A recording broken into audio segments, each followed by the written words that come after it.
नमस्कार साथियों, ज्ञान स्थली गुरुकुल के चैनल पर आपका बहुत बहुत स्वागत है।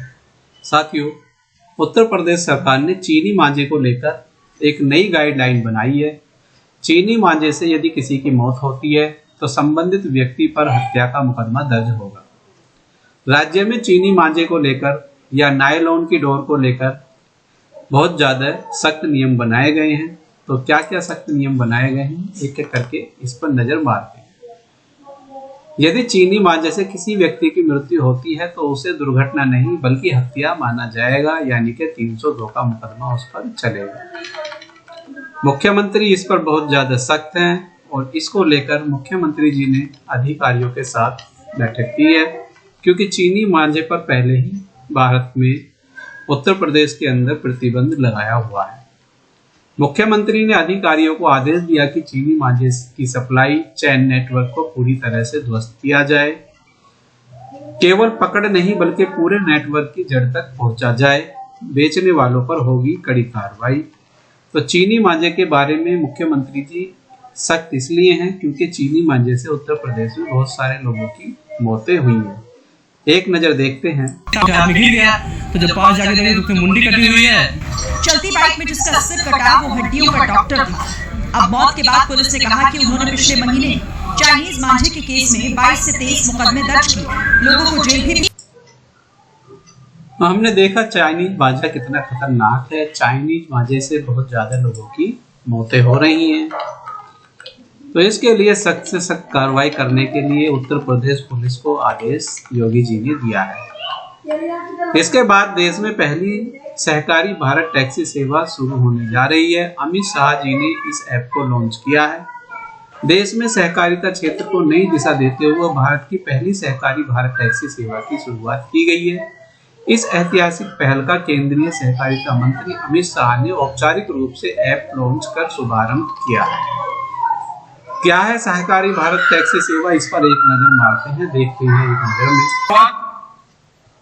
800,000 साथी प्रतिनिधियों के सामने और कुछ कोऑपरेटिव लीडर्स के सामने हो रही है, मगर मुझे पूरा विश्वास है कि 3 साल के अंदर कश्मीर से कन्याकुमारी और द्वारिका से कामाख्या तक पूरे देश भर में ये सहकार टैक्सी हमारे टैक्सी साथियों के कल्याण का एक बहुत बड़ा माध्यम बनने जा रही है। तो आपने सुना अमित शाह जी ने सहकारी टैक्सी के बारे में क्या कहा है। इसके बाद आगे चलते हैं। इससे होने वाला लाभ सीधा ड्राइवरों को होगा, बिचौलियों को इससे हटा दिया गया है। फिलहाल कहाँ शुरू हो रही है? फिलहाल यह एनसीआर और गुजरात में शुरू हो रही है। दिल्ली के आसपास के क्षेत्रों में यह शुरू होगी। पहला प्रश्न यहाँ से हमारा आ गया है, देश की पहली सहकारी भारत टैक्सी सेवा का शुभारंभ किसने किया है? तो अमित शाह ने किया है। सहकारी भारत टैक्सी सेवा किस मॉडल पर आधारित है? यह सहकारिता मॉडल पर यह आधारित है। यह टैक्सी सेवा प्रारंभिक रूप से किन क्षेत्रों में शुरू की जा रही है? दिल्ली, एनसीआर और गुजरात में यह शुरू की जा रही है। सहकारी भारत टैक्सी सेवा का मुख्य उद्देश्य क्या है? तो मुख्य उद्देश्य इसका ड्राइवरों को सहकारी सदस्य बनाकर आर्थिक सशक्तिकरण करना इसका मुख्य उद्देश्य है। इस टैक्सी सेवा की सबसे बड़ी विशेषता क्या है? मुनाफा सीधे सहकारी सदस्यों को मिलना चाहिए। साथियों, इसके बाद डिजिटल लेन देन को धोखाधड़ी को लेकर रिजर्व बैंक ने एक मौद्रिक नीति शुरू की है। यदि किसी व्यक्ति के साथ डिजिटल लेन देन में कोई फ्रॉड होता है तो 25,000 रुपए तक का मुआवजा आरबीआई द्वारा दिया जाएगा। क्या इसके बारे में एक बार देखते हैं। अगर आपके साथ ऑनलाइन फ्रॉड हो गया है तो अब डरने की जरूरत नहीं। भारतीय रिजर्व बैंक ने आम बैंक ग्राहकों के लिए बड़ा और राहत देने वाला फैसला किया है। आरबीआई ने ऐलान किया है कि ऑनलाइन फ्रॉड का शिकार होने वाले लोगों को 25,000 रुपए तक का मुआवजा दिया जा सकता है। ये फैसला बढ़ते डिजिटल फ्रॉड पर लगाम लगाने और बैंकों की जवाबदेही तय करने के मकसद से लिया गया है। तो आपने देखा डिजिटल लेन देन को लेकर सरकार कितनी सख्त है। इसके लिए धोखाधड़ी पर 25,000 रुपए का मुआवजा जीवन में केवल एक बार दिया जाएगा, बार बार नहीं मिलेगा। आरबीआई ने डिजिटल भुगतान, यूपीआई कार्ड, इंटरनेट बैंकिंग आदि में होने वाली धोखाधड़ी को गंभीरता से लिया है। यदि बैंक या भुगतान सेवा प्रदाता तक की लापरवाही से ग्राहक को सीधे धोखाधड़ी होती है तो पीड़ित ग्राहक को 25,000 रुपए का मुआवजा दिया जाएगा। वित्तीय उत्पादों की गलत बिक्री पर सख्ती रहेगी। आरबीआई ने बीमा, म्यूचुअल फंड, लोन जैसे वित्तीय उत्पादों की गलत बिक्री, मिस सेलिंग पर भी कड़ा रुख अपनाया है। क्या है गलत बिक्री? ग्राहक को उसकी जरूरत और जोखिम क्षमता से अलग उत्पाद बेचना, पूरी जानकारी न देकर या गुमराह करके उत्पाद थोपना। आरबीआई के निर्देश: बैंकों और एनबीएफसीएस को ग्राहकों को पूरी और स्पष्ट जानकारी देनी होगी। वसूली एजेंटों की मनमानी पर नियंत्रण किया गया है। लोन रिकवरी के नाम पर वसूली एजेंटों द्वारा की जाने वाली बदसलूकी और दबाव पर भी आरबीआई ने सख्ती दिखाई है। वसूली एजेंट धमकी, गाली गलौच या मानसिक दबाव नहीं बना सकेंगे।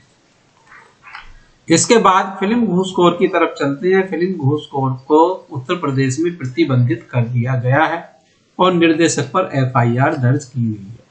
उत्तर प्रदेश में फिल्म घूसखोर पंडित को लेकर विवाद गहरा गया है। आरोप है कि फिल्म में कुछ दृश्य और संवाद एक विशेष वर्ग समुदाय की छवि को ठेस पहुंचाने वाले हैं। इसी को लेकर राज्य में फिल्म में प्रमोशन पर रोक लगाने और निर्देशक के खिलाफ मामला दर्ज करने की कार्रवाई की गई है। तो इसके साथ आगे चलते हैं।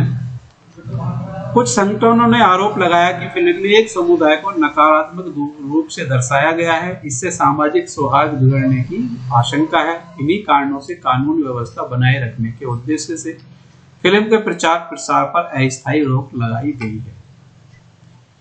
उत्तर प्रदेश के मुख्यमंत्री ब्रजेश पाठक ने भी इस पर संज्ञान लिया है और ब्रजेश पाठक ने इस मुद्दे पर स्पष्ट रुख अपनाते हुए कहा कि किसी भी फिल्म को समाज में नफरत या भ्रम फैलाने की अनुमति नहीं दी जा सकती है।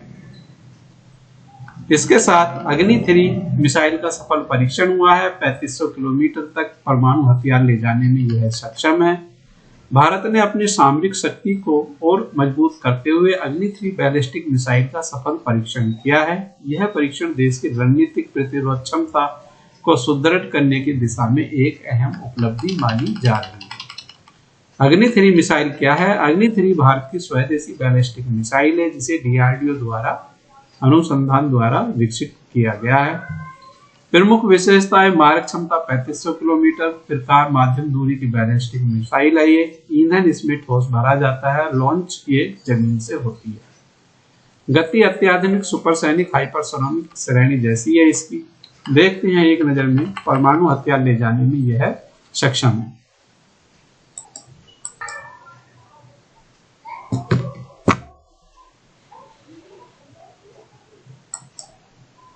यह है अग्नि 3 मिसाइल।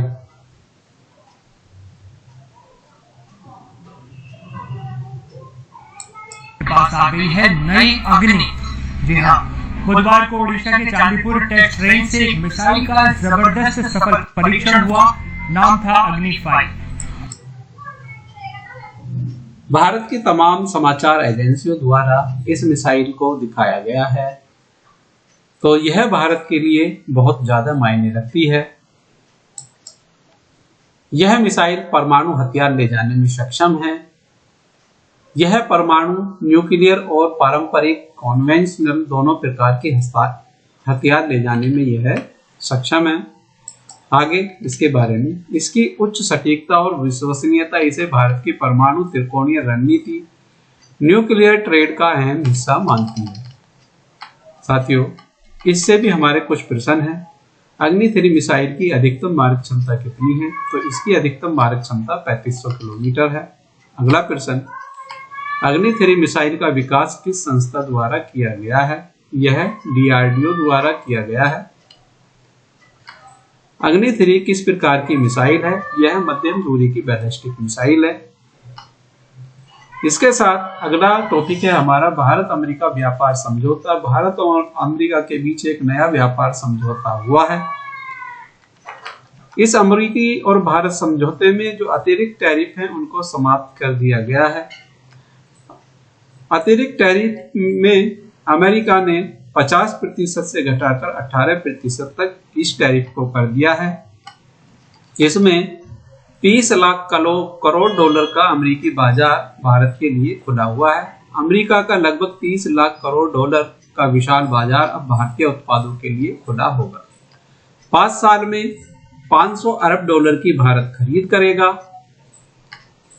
भारत ने शर्त रखी है कि वह 5 वर्षों में अमेरिका से 500 अरब डॉलर का सामान खरीदेगा। साथियों, कृषि क्षेत्र को इससे संरक्षण मिला है और इसमें अमेरिका से जो सामान नहीं खरीदे जाएंगे उसमें जमी हुई सब्जियां, डेयरी उत्पाद, अनाज, मसाले नहीं खरीदे जाएंगे।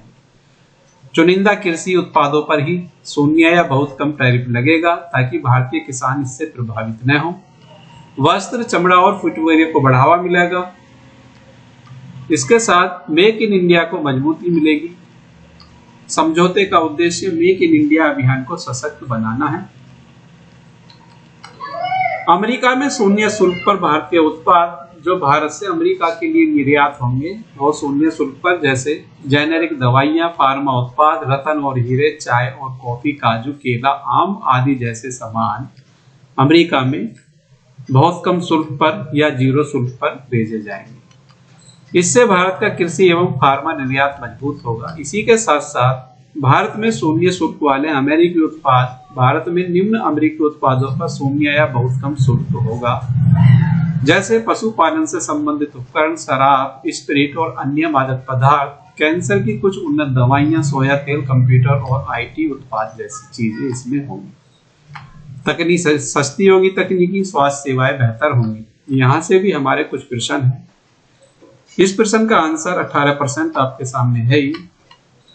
प्रश्न नंबर 2, नए समझौते के अनुसार अमेरिका का लगभग कितने मूल्य का बाजार भारतीय उत्पादों के लिए खुला है? तो यह 30 लाख करोड़ डॉलर का बाजार भारत के लिए खुला है। अगला प्रश्न, भारत ने किसानों के संरक्षण के लिए अमेरिका से किन उत्पादों के आयात से इनकार किया है?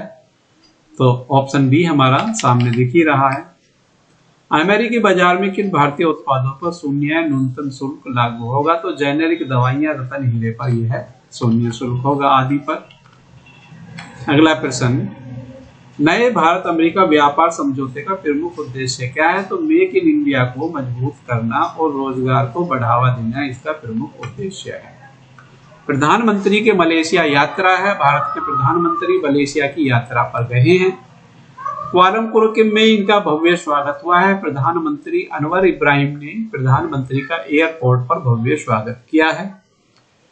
भारत मलेशिया संबंधों का महत्व, भारत मलेशिया का प्रमुख रणनीतिक और आर्थिक साझेदार है। यह यात्रा एशियन देशों के साथ भारत की एक्ट ईस्ट पॉलिसी को मजबूत करती है। मलेशिया में जल्दी ही भारत की यूपीआई यूनिफाइड पेमेंट्स इंटरफेस सेवा शुरू की जाएगी। पहला प्रश्न, प्रधानमंत्री के मलेशिया यात्रा के दौरान कुआलालंपुर हवाई अड्डे पर उनका स्वागत किसने किया? तो प्रधानमंत्री अनवर इब्राहिम ने किया। दूसरा प्रश्न, प्रधानमंत्री की मलेशिया आगमन किस शहर में हुआ है? तो यह कुआलालंपुर में हुआ है। तीसरा प्रश्न, मलेशिया में जल्द शुरू होने वाली भारत की डिजिटल सेवा कौन सी है? तो यूपीआई यूनिफाइड पेमेंट्स इंटरफेस है ये। अगला प्रश्न, मलेशिया में यूपीआई सेवा शुरू होने से सबसे अधिक लाभ किसे होगा? तो भारतीय पर्यटक और प्रवासियों को सबसे ज्यादा लाभ होगा। अगला लास्ट प्रश्न है हमारा, मलेशिया में यूपीआई शुरू होना भारत की किस रणनीतिक नीति को दर्शाता है? तो यह डिजिटल कूटनीति व एक्ट ईस्ट पॉलिसी को दर्शाता है। साथियों, वीडियो आपको यदि जानकारी अच्छी लगी, ज्ञानवर्धक लगी, तो वीडियो को लाइक करें, वीडियो को शेयर करें और यदि आपने हमारा चैनल सब्सक्राइब नहीं किया है तो चैनल को सब्सक्राइब कीजिए। हमारे चैनल पर 5 दिन की करंट अफेयर्स एक साथ आती है। 5 दिन की करंट अफेयर्स हम इसलिए देते हैं ताकि आपके सामने केवल काम की बातें आ सके।